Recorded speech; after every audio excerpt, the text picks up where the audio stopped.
Just kidding. It's not live yet.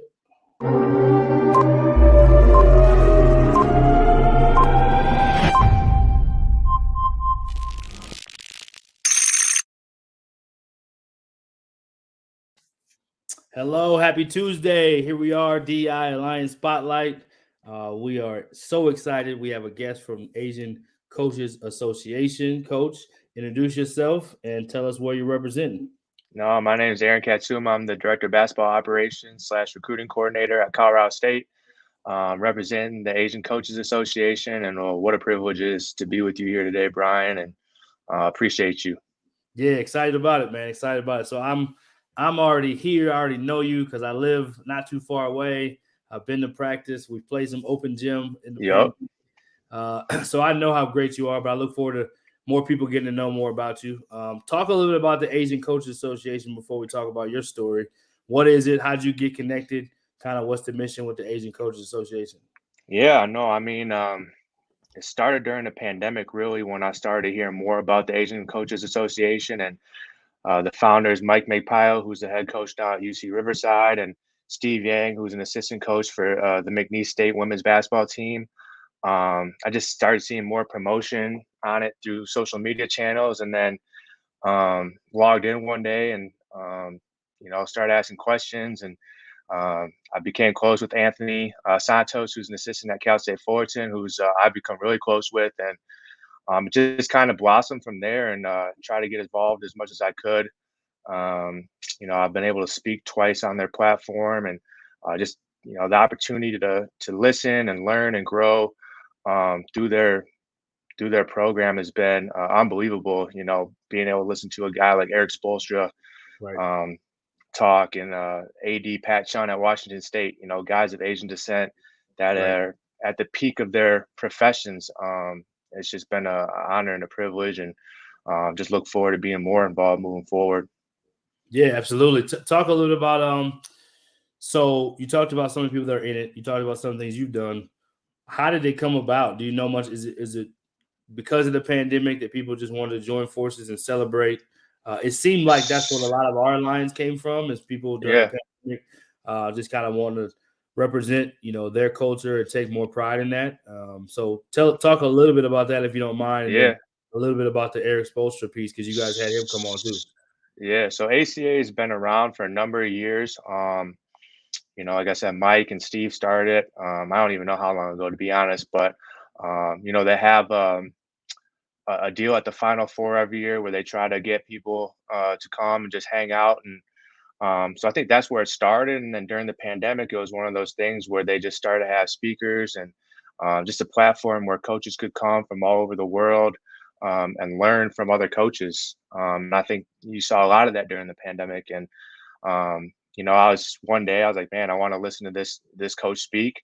It was Mike, actually. And then after that, it just started to be, started texting him. And one day he asked me, hey man, like, would you be on a panel with Jace Colburn, who's now the head coach at Portland State, and two ops women. One's an assistant at Yale now, and one was at Pepperdine. So I was like, yeah, I'm of course. So I was on there, and then I just continued to every week hop on the call and listen. And then just a few months ago, actually, we had Eric Spoelstra on there. He was talking offense and spacing, and because we run a similar style concept when he gets Jimmy Butler or Bam at the pinch, what we call it. And so I just kind of asked him a few questions and went back and forth with him a little bit, which is cool.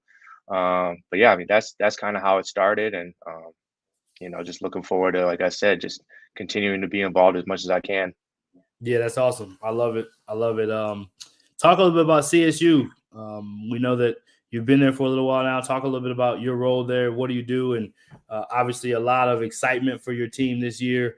So talk a little bit about Colorado State before we talk about yourself and your journey.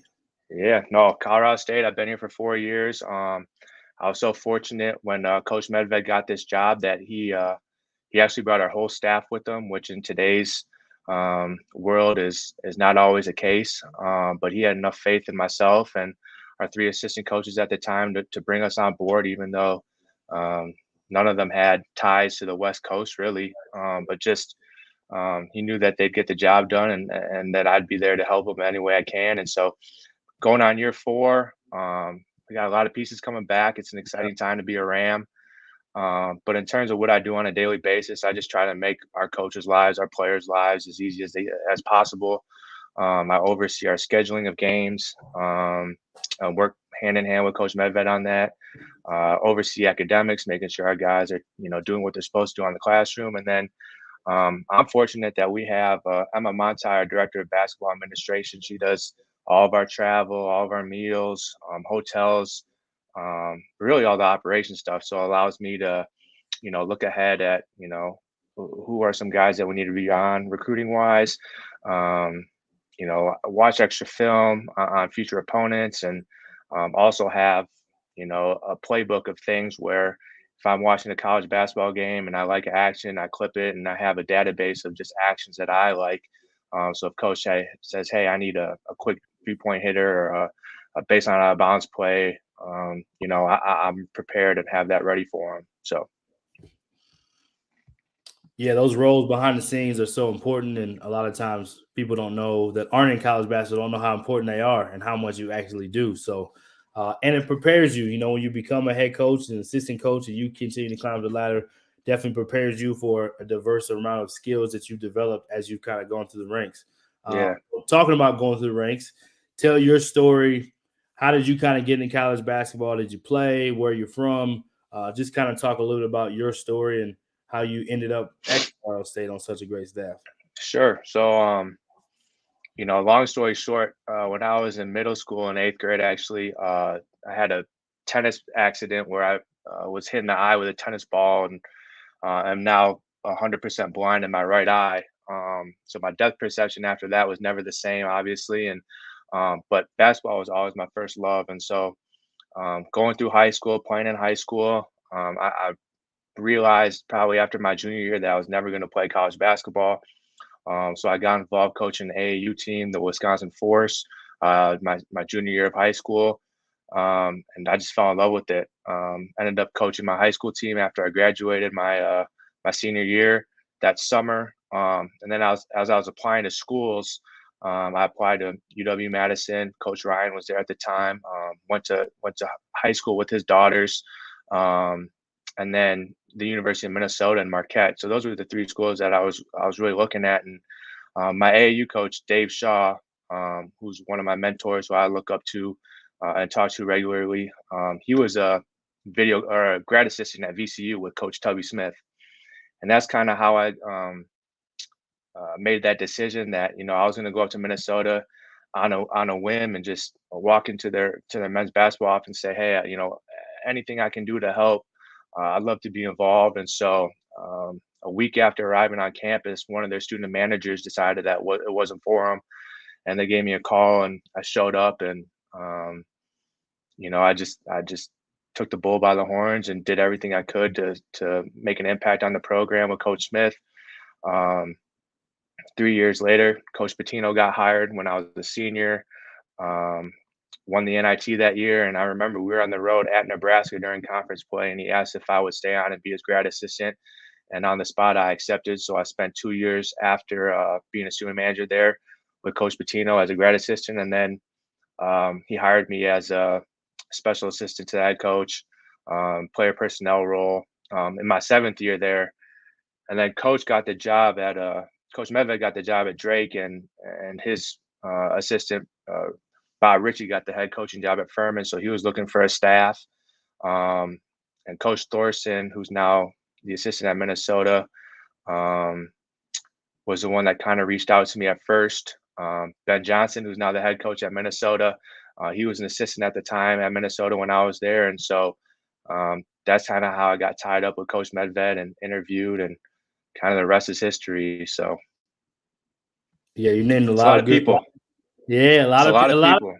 it takes to get to where you are, and credit to you for building the relationships and the respect to where you could continue to move. Because, like you said, credit to Coach Nico as well, because he brought you, but credit to you for being able to put in the work to be able to earn that respect. A lot of times, guys in non-coaching positions can get left behind even easier. So credit to Nah, you. And shout out to Ben Johnson. He's a DEI Alliance yeah, next up participant and head coach at Minnesota. We love Ben over here. Yeah, let's talk a little bit about the fun stuff now. So first, yeah, your staff. So I played some pickup ball, with yep. you. Coach Ali's known for this famous shot he hit. What's the real scouting report on Coach Ali? You got to give me that real quick. No, he's a Curry. You can't let him shoot. You can't let him set his feet. If his feet are set, that thing's going in 9 out of 10 times. He's still the second best shooter on staff behind me. I think Hey, let's go. you're only good as your last competition. I'm pretty sure I won the last shooting competition against him. So I I hold love the it. crown right now. I I hold the love it. crown I right love now. it. I love it. I'm gonna have to see what he says about that later on in the season, but I love to hear that. I got some Yep. trash talk for you. So let's talk. There's a debate now with younger kids and people from our generation. Who is the greatest I of already all? know where you're going. I already Yeah, know where you're going with this, but MJ, it's MJ Jordan. or It's Jordan. okay, MJ or It's, LeBron, but I didn't have to say nothing else. LeBron, what he's been able to do over the course of his career is, I mean, you could say it's unmatched, but LeBron is, excuse me, Jordan is still the GOAT in my eyes. Yeah, I'm vibing with that answer. I respect it. I love it. All right, let's talk favorite food. Are you a cook? I don't want to speak for you. Talk about family, married, single. What's going on there? And then, do you cook? What's your favorite food? What's kind of your flow? What's your routine? Yeah, no, definitely not married. But my dad, who was a sushi chef, owned his own restaurant in Madison on State Street. So my favorite food is sushi. I could eat sushi 7 days out of the week Nice. I was allowed to. But I can throw down in the kitchen as well. Okay. During the summers, my freshman year of college and my sophomore year, I went back and I would work for him.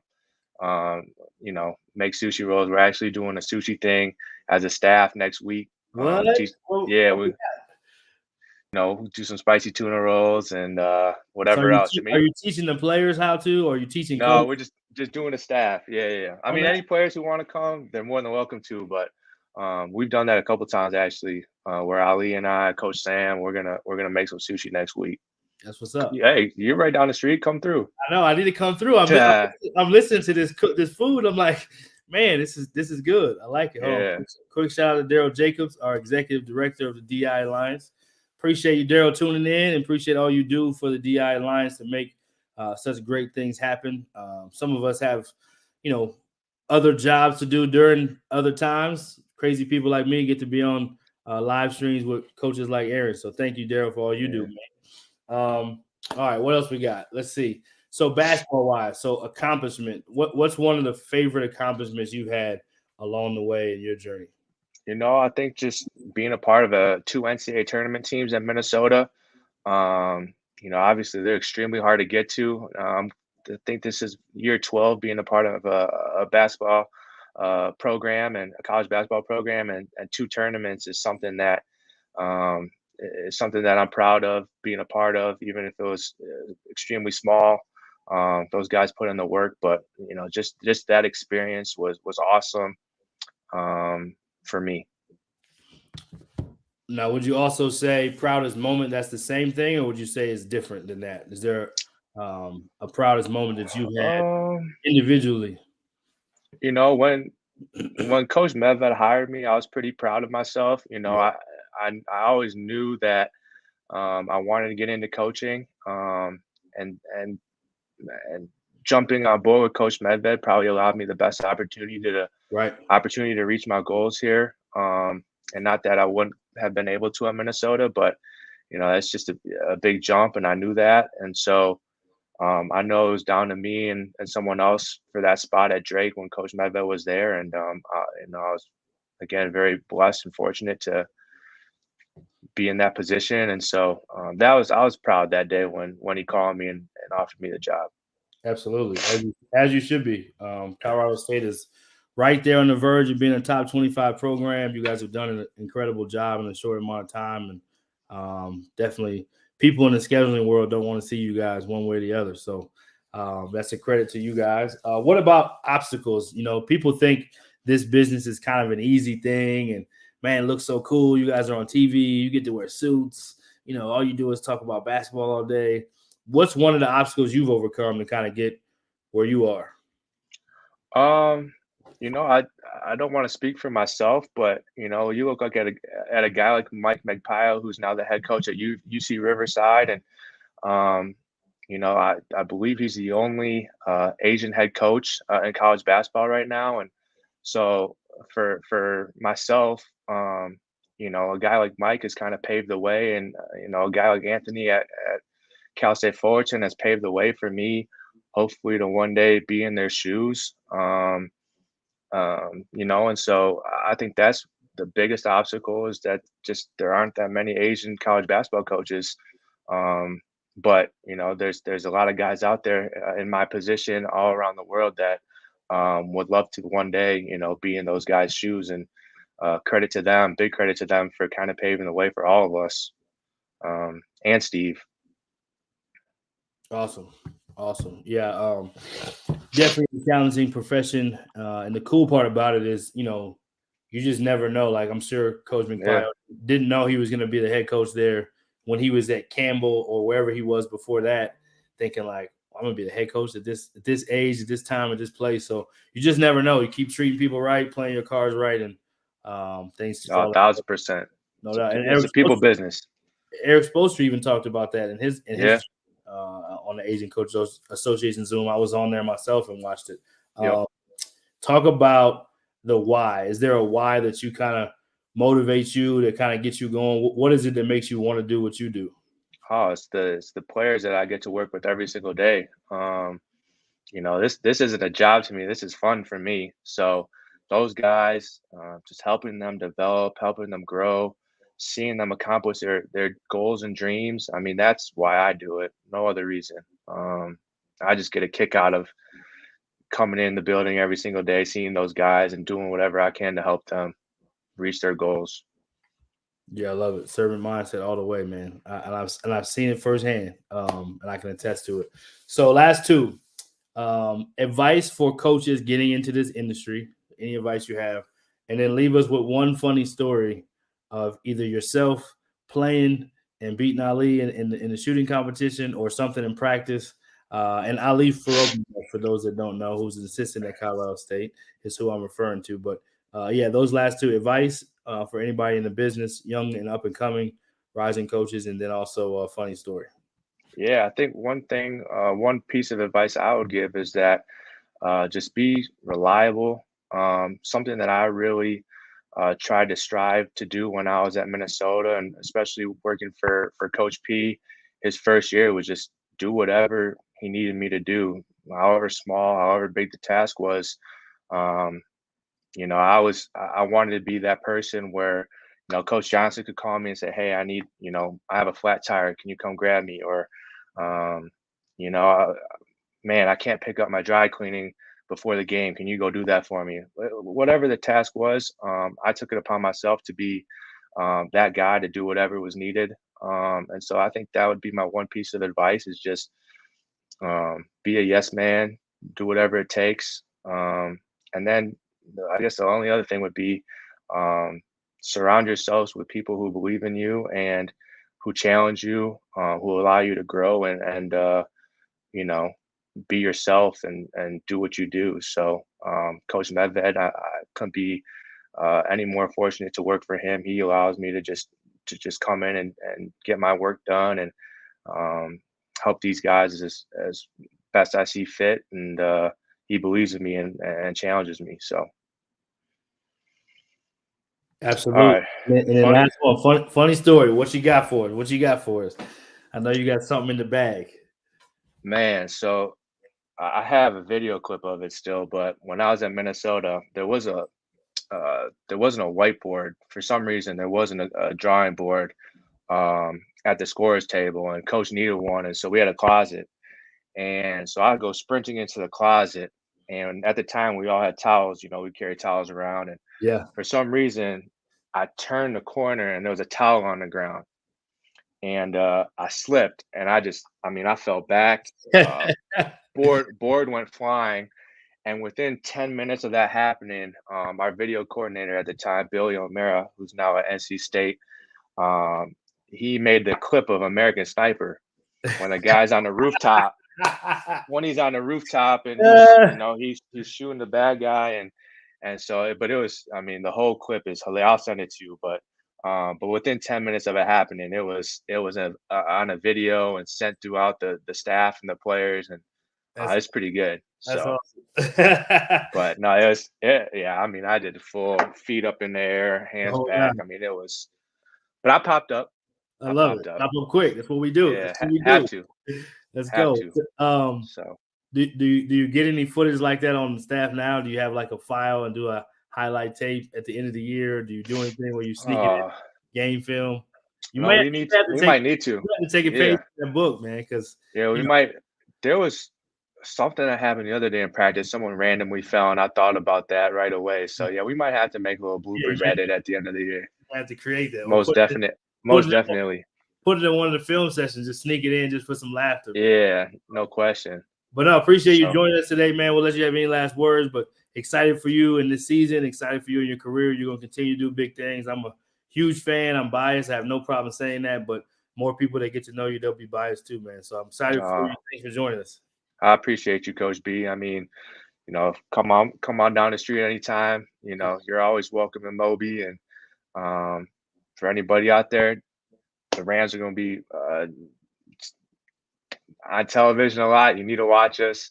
It'll be a fun year. So go Rams. And again, appreciate DEI Alliance, you, rising coaches. What an unbelievable job you guys do. So thank you. Yeah, appreciate it. Good luck, and I'll see you soon. I'm taking you up on that sushi, so you don't avoid me when I try to come up. Come on, man. Sushi. I think we're thinking Thursday actually, so I'll let you know. All right, man. Appreciate it. Yep. Okay.